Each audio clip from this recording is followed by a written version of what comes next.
Hey Waffle Gang, I do hope you're well. My name is Mark and today we're checking out some more relationship stories, and if you do love a Reddit story, why not consider hitting that like, subscribe, maybe that notification bell too. Let's crack on with today's first story, which is titled, Am I the A-hole for gifting my granddaughter a custom-made cookbook instead of something a little pricey? And this comes from First Owl 7199. Hello everyone, I'm new on Reddit. My friend's son told me about this app and told me I should post it in here to get some unbiased opinions. I, 59 female, have 3 kids, 39 male, 35 female, 32 female. My husband died 10 years ago. From then, I've been on my own. I live in a small townhouse. I'm not poor, but I am comfortable with my living situation. So recently, my son Keith, 39 male, told me he wanted to throw a party for my granddaughter, Rita's 18th birthday, because she is going to be an adult. He wants the day to be memorable to her. I know my son. He loves his kids very much. I love my grandkids as well. I know he's going to buy her some expensive gifts. I, on the other hand, cannot afford to buy something expensive, but I wanted my gift to be thoughtful and show efforts that I love Rita as well. So I had an idea. I've been a home cook for more than 30 years.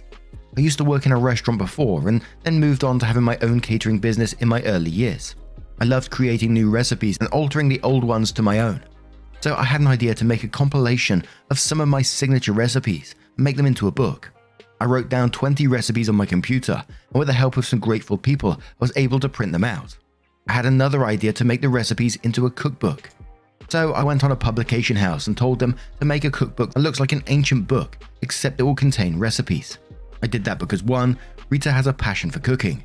She wants to go to culinary school and hope to open her own restaurant chain. 2, Rita also likes things that are medieval. She's into one of those Lord of the Rings kind of things, so I thought it was a thoughtful gift for my lovely granddaughter. When the day arrived, I packed it up along with her favorite cookies. When it was time to open the presents, she got a lot of stuff, and when it was time for mine, I was happy. She opened it and gasped. I explained it to her that the book contains all the signature recipes I have made over the years, and I want her to have it. She said thank you, and that she appreciates my gift and someday she will try to recreate it. Everyone seems to be happy except for her mother. She pulled me to the side and told me I should have made more of an effort into her gift and not give her some cheap book. I was appalled. I told her Rita likes it and that's all that should matter. She told me Rita only pretended to like it because she doesn't want to be disrespectful and Rita is still a child who doesn't know anything. And also added that it was a little narcissistic of me to make Rita's gift about myself and my cooking rather than it being about her. Now I am sad. If Rita didn't like it, I'd be happy to replace it, but it is now making me wonder if my gift was actually cheap or not. Should I have just bought something a little pricey rather than giving her a cookbook? Now, absolutely not the a-hole at all in this situation to me, and this is a gift that she's going to treasure in her future, I guarantee it.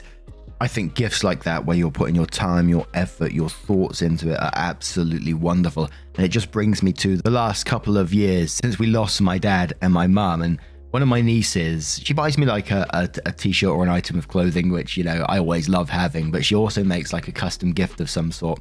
Not all the time, but sometimes, and is really appreciated. Like last Christmas, she got a ball. I always don't know if I'm pronouncing that correctly. with a picture of both of my parents in, and it's got like the snow in it and stuff to hang on the tree. And she made this like little nice box for it and stuff like that. And it's just absolutely wonderful to receive. So to receive a custom cookbook that you've put all this effort in, your own personal recipes as well, is just really touching. And like you said, it's about what your granddaughter wants, and she's happy with it. She will be happy with it in the future as well. Do not doubt yourself on that. Not the a-hole from me. But Pitbull's rule says, in 10 years, she won't remember the pricey gifts. She will have yours and a piece of your heart forever. OP, you are not the a-hole. Rita's mother is. Some people are materialistic, and she sounds like one of them. I'm sure Rita's gasp was with pleasure. Why not ask Rita directly? Her opinion is the only one that matters. For what it's worth, I would love a gift this thoughtful. If you ever decide to sell the book/recipes, please let me know. Not the a-hole. Rock says, my grandma hand wrote out multiple family recipes that I've framed and hung up in my dining area. She died 7 years ago, and those are some of my most treasured gifts, and they were just hastily written out and given to me for zero special reason. This gift will outshine anything else she got, and I feel her mother was jealous. Honestly, I'm thinking about doing this with a few of my recipes for my kids. Thanks for the great idea, and forget about anything that jealous shrew has to say. Not the a-hole. Old Beach says not the a-hole. My grandma just passed 5 months ago, and I would love to have her recipes. My aunt who has them is really busy and is trying to get them to everyone who wants them. Soon, not later, replies to that saying, I was about to type this. My grandmother passed away years ago, and I would do anything to have her recipes written down. She was a wonderful cook, but never wrote anything down. I miss her so much. On the flip side, my oldest graduated the year before last and got so many things. What she remembers most is an old necklace my mother-in-law gave her. It wasn't even expensive, but it meant something. Anyone can write a check or spend money. Not everyone is willing to give you their time or a piece of themselves that you can hold on to. Opie added a bit of additional information. They says, I have 5 journals in total filled with recipes. I also know some in my brain because I cook them so often. I would love to compile them. I honestly have little idea what today's generation likes, so I thought giving her this book would be nice since she always wanted to learn my cooking methods. I made that gift because Rita is the only one in our family that pesters me for cooking tips. Everyone else does praise my cooking and love to eat it, but she wanted to learn it. So I thought I would give her some of my dishes that I modified and added a little twist of my own. I know Rita liked it genuinely. I can tell by her expression. But if I'm being honest, it was bland compared to what others gave her. Her aunt gave her a designer bag and other stuff too. And a bit of information about how Opie made the book and says it was basically a printing house that belongs to my late husband's friend. I got a discount on it. And someone asks, has Rita's mum always been like this? What did your son say? Opie says, my son doesn't know about it. He said my gift was thoughtful and he always loved my cooking and it is useful for Rita. My daughter-in-law is not bad. She respects me a lot, but I can say she is someone who likes things and likes to be pampered. I don't see any harm in that because I was just like her. I like to have some things that gave me joy, and husband never said no to me. She can have a lavish life because my son earns a lot of money. Someone says to OP, her mum may have been hoping you'd give her a big check to help with college. OP says she doesn't need a big check. My son earns a lot and has a trust fund and college fund for both his kids. Her mum also comes from a fairly well-to-do family. So, as you can probably guess from that post, OP was overwhelmingly not the a-hole in that situation, but does update the post and says, hello. I want to thank everyone for your kind and warm comments. They are so nice and full of love. I know people have asked about what happened next. I wanted to give you some update too. I saw some of you advise me to ask Rita privately if she liked the book I gave her or not. I did. I called her up a few days ago and just wanted to chat with her. After some small talk, I asked her if she liked the present I got for her. She told me she loved it. She has been reading all the recipes and will try to recreate them. She then, out of the blue, asked me if she and her brother could come to my place and stay. I told her they can whenever they want. I find it a little odd. They did stay over at our place when their mum and dad were going on vacation, but I know for sure they are not. So the next day, my son, Keith, brought both my grandchildren, Rita and Tom, at my place. I know something was wrong as soon as I saw my son's face. I invited them in. I asked Rita and her brother to go to the kitchen and have some snacks, and I asked my son if everything was alright. My son looked a bit sad and angry. It was a mixture of both of those emotions. And he revealed to me that he had an argument with his wife and that he is seeking a divorce. Obviously, I was shocked. They never seemed like a couple who would have problems. Whenever I saw them, they were like a happy couples who couldn't stay away from each other for a long time. I asked him in details what exactly happened. Why is he seeking for a divorce all of a sudden? He didn't go much into details. He just said he and his wife got into an argument because of my gift. His wife apparently told him to make me buy a second gift that looked a little bit expensive, like something designer. He said to her that it was not necessary. Rita likes it and that's all that matters. They got into a significant altercation over this. My son confessed that he has been unhappy in his marriage for a long time. They would fight because of my daughter-in-law's habit of spending. My son does earn a lot, but to see his wife spending his hard-earned money on useless things really makes him mad. He tried to have a conversation with her because of it, but it failed. He also said there were other problems too, but he doesn't want to talk about it until he sorts this out. I regret their argument was sparked by my gift. I hope they're able to sort it out. Regardless of what my son decides, I will be there to support him. I do feel bad for Rita and Tom. Rita is an adult and she can understand, but Tom is still 14. He has to grow up in an unpleasant situation. Before leaving, my son requested me if I could keep both of his kids with me for a while because the tension in his house right now is not healthy for them. I happily agreed. I don't mind having my grandkids with me. On the other hand, Rita has promised to help me find and compile my old recipes. Some of them are really old and the journal I wrote it on has been in bad condition. I think writing them in a Word document is a better option. Also, a lot of you guys asked me to release my cookbook. I don't know if I will do that. That sounds like a good plan, but I will put a pin on it for now. I have a lot on my plate right now. Edit. Hello everyone. I appreciate all the comments, but I don't think it's fair to criticize my daughter-in-law so much. Yes, I know she was wrong here. She's not perfect. None of us are, but she is not a bad person overall, so cut her some slack. But now I'm going to turn this one to you guys. What do you guys make of this situation? Let me know your thoughts down in the comments below, and let's move on to another story. And our next story comes from a throwaway account titled, "My 28 female dog growled at my niece, 3 female, after she spent an entire evening harassing him. Now my brother, 31 male, wants me to put the dog down." Hi everyone. I've fostered a multitude of dogs in my life and dealt with a lot of behavioral problems. Dog aggression, cat aggression, food aggression, separation anxiety, super high prey drives. I've seen it all. I've certainly encountered my fair share of dogs who weren't safe around small children. So I feel extremely confident in saying my current 5-year-old lab mix is safe for kids. He's basically a gigantic teddy bear and loves everyone. However, it's always been my personal philosophy that dogs, and any other animal really, should never be left alone with young kids, even if it's the sweetest, most mild-mannered dog in the world. The kids don't understand when they are pushing the dog past its limits, and the dog cannot reasonably be expected to put up with being harassed long after it signaled that it would like to be left alone. My niece has never been good with my dog. She pulls his tail, climbs on him and lays on him, hits him, pulls his ears, gets in his face and yells at him, and never gives him a second to himself unless she's forced to. He's basically a saint with her, but every dog has its limits. I stay as on top of this behavior as I can, forcing her to leave him alone when it starts to seem like too much, and locking him away in a bedroom if she won't. My brother and sister-in-law, 30 female, really just don't get it though. I've tried to talk to them about this behavior a bunch of times, and they know it's wrong, but they think it's wrong in the same way that her refusing to share or not picking up her toys is wrong. They don't understand that it's dangerous and that if she was left alone long enough, my dog might lose it and attack her. This has been going on for over a year. I've tried to have this conversation with my brother over and over, but he always acts like I'm criticizing his parenting, which is not the case. I don't think my niece is especially bratty or out of control for a kid that age. It's just that this behavior is dangerous to both her and my dog, and it needs constant intervention. The same way that a small kid playing with a stove isn't especially bratty, it's just especially dangerous and needs to be curbed ASAP. I even tried having a dog trainer friend explain this to him, and he still didn't get it. I tried to come up with excuses for why he can never meet at my house for our family hangouts, but I couldn't think of one the other day, and my brother and niece came over. I was cooking dinner and not paying attention to make sure my dog was okay, which was absolutely my fault, and I accept responsibility. I asked my brother a few times to keep her away from my dog, but he kept saying she was fine. I did move my niece away from him a few times, but I wasn't vigilant enough, and my dog ended up getting to the end of his rope and growling at my niece. I immediately grabbed my dog and brought him into my bedroom. I did not punish him at all. Frankly, I'm glad that he signaled loud and clear that he was uncomfortable. I would never want to discourage him from doing that, because then next time he'd skip the growling and go straight to attacking. I came out of the room, ready to talk to my brother about how this is what I've been talking about, but he was furious, yelled that my dog is a menace who should be put down, and left. I completely understood his reaction. That's his daughter, and he was afraid for her, and nothing else mattered to him.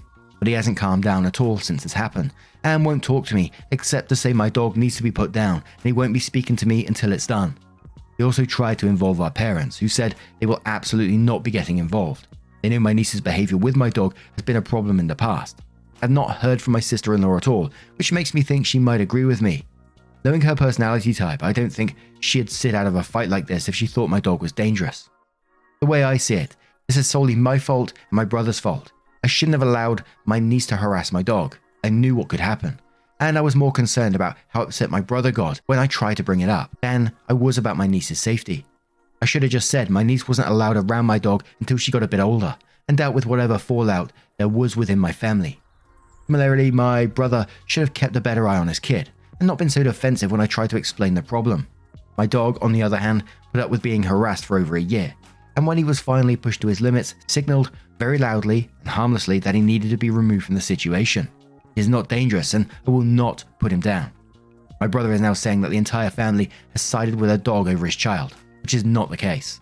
It's just that there are lots of other solutions to this problem.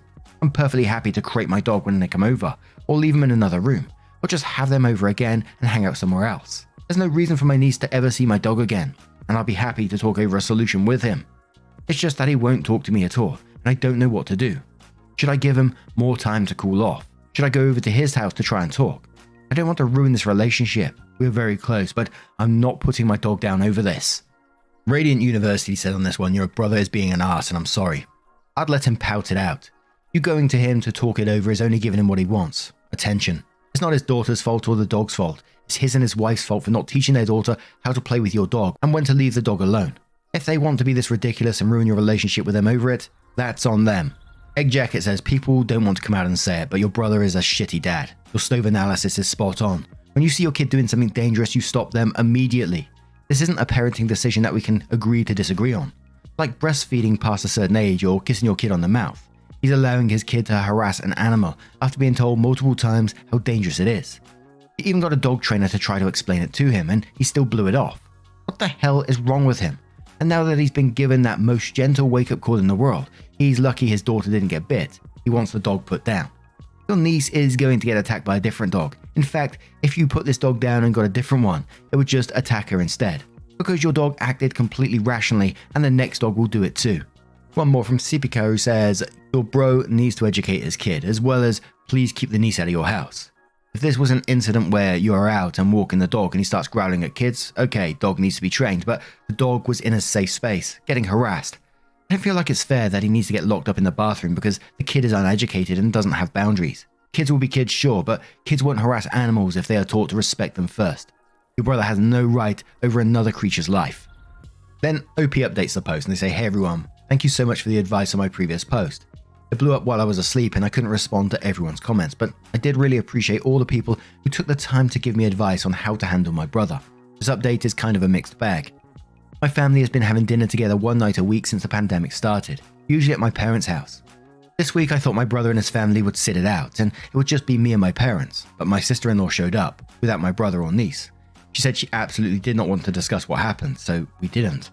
But I can't imagine how pissed she must be at my brother to openly go against him so she could attend the dinner with her in-laws. So that's good. Since dinner went well and we all had a good time, I decided to send my brother a text this morning to try to make amends. The text I sent said, hey bud, we missed you and niece at dinner last night. I was hoping you'd come by so we could talk about what happened with niece and dog. I understand that you're upset and I'm really sorry that niece was scared. You know how much I love niece and I'd never want anything bad to happen to her. I absolutely won't put dog down though. He's not dangerous, it's just he can't talk, so he growled to communicate that he wanted niece to leave him alone. He's a family member to me, I can't put him down, especially when he didn't do anything wrong. But there's lots of solutions we can work out to keep niece safe. I'm totally fine if no one in your family ever wants to see dog again, or if you want, we can talk with dog trainer friend to try and figure something out that keeps everyone safe. You know, I think you're a great dad and doing an awesome job with niece, but I really think she would benefit from understanding how to treat animals. The next dog she meets might not be as relaxed as mine, and she could really get hurt. We can work on teaching her together. If you want to meet for dinner next week, I can come to you and we can get takeout from restaurant. I miss you. The text I received back said, once again, you and everyone else chose a dog over my human child. It doesn't matter what niece did, she is human and deserves to be safe. You're really saying, well, she started it, about your dog almost attacking my child. You can't keep a dog that would attack a kid for being a kid. And I can't believe you're talking about the next time niece meets dog. What about the next time your dog meets a kid? The next parent won't be so understanding. OP, they'd call animal control and demand he be put down on the spot. No, we can't meet for dinner, like nothing happened. And my response to him was, sorry you feel that way. Please let me know when you're ready to talk about it. I'll be here. OP then continues, I know a lot of you think my brother is a dick, and just hearing about this one incident, I would too. But I really think every single one of us would come off as a dick if someone wrote a Reddit post asking for advice about the biggest arsehole thing we've ever done. Everyone has their good and bad qualities. Everyone is sometimes a chore to be around, and I love my brother. I don't want to fight with him, and I'm disappointed he's determined to drag this out. I know a lot of you wanted me to just ignore him until he stopped acting like a jackass or cut him out altogether. But that's just not realistic for me and our relationship, and it's not something I want. I do think my sister-in-law is eventually just going to make him talk to me. So hopefully this won't drag out for too much longer. But I'm just really sad about the whole thing. I've done all I can do though. My sister-in-law and I have plans to go hiking this weekend. And that's where the story ends, and it's just incredibly sad that brother refuses to see the actual causes of this incident, the child pulling the dog's ear, jumping all over the dog, etc, etc. Sure, it could have all been shut down a lot sooner, but the fact that he just refuses to see anything and, help his daughter learn about respecting animals is not good and frankly quite scary, to be quite honest. But what do you guys make of this situation? Let me know your thoughts down in the comments below. Just a huge thank you from the bottom of my heart for getting involved in today's stories. Your love, your support, your time always means the absolute world to me. So thank you so much for being involved. And hopefully I will see you in the next one. Take care and much love. Wake up, get up, stretch my legs, eat some breakfast, milk and eggs, brush my teeth up, wash my face, throw my clothes on, start my day. Wake up, I can smell the smoke from the bacon. Let's go, see the sun shining from the windows. Okay, I know that today'll be a good day. Okay, I know that today'll be a good day. A, B, C, 1, 2, 3, drink some